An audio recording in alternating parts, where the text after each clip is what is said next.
My name is David Guttenfelder, and I'm a photographer with National Geographic magazine. And I'm here on assignment with Mazda in Hiroshima, Japan.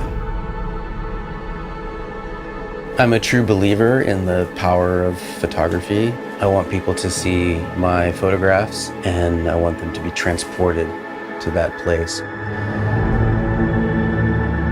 I was very lucky to live in Japan for several years with my family. It really inspires me how vibrant life is here and the serenity of some of the traditional culture. We started near the epicenter of the atomic bomb and the dome that's still partially standing. A very sad, very somber, serious place, but also the emblem of the tenacity and the tough spirit of people here in Hiroshima. They call it the Peace Memorial Park rather than the War Memorial. And I think that that was a moving reminder of how this place has moved forward. I've also visited Shukien Garden, one of the most beautiful and oldest gardens in Hiroshima. In a Japanese garden, you're meant to walk along a path that's been set for you, so that every time you pause on a bridge or turn a corner, it unfolds and opens up another visual narrative or another picture in front of your eyes. I also visited Miyajima. It's a very small island just off the coast of Hiroshima. It's one of the most beautiful, serene, sacred places in all of Japan and really in the world. All the foods and smells and hundreds of these wild deer coming up to say hello. When you go to a place like Miyajima, you have to share it with everyone. There's this concept in Japanese culture and in Japanese language called takumi, which doesn't really exist in my own language. Takumi means master craftsman, but it goes beyond that. It's about putting all your creative energy into your work and that energy being transferred to whomever experiences that work. So all along the way, we were able to meet people who embody this concept of takumi, from artists to craftsmen to manufacturing.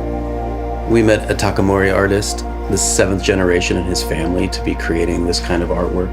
Takamori are these three-dimensional objects with layer after layer of lacquer with very intricate detail. What stood out to me is that he's taken this very traditional art form and has completely made something unique that people had never seen before. And then we met this katana sword maker. And he's been doing this since he began as an apprentice, as a teenager. There almost couldn't be something that harkens back to the past in Japan as much as sword making, and yet he's still trying to innovate and move the craft forward and create something new. And then we met a young calligraphy artist, 20 years old.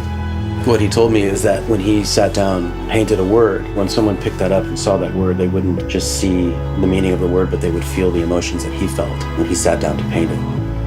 And that's similar in photography. I don't want to take a photograph and just show a literal document of what I stood in front of. I want people to see the photograph and feel how I felt when I was standing in front of that place.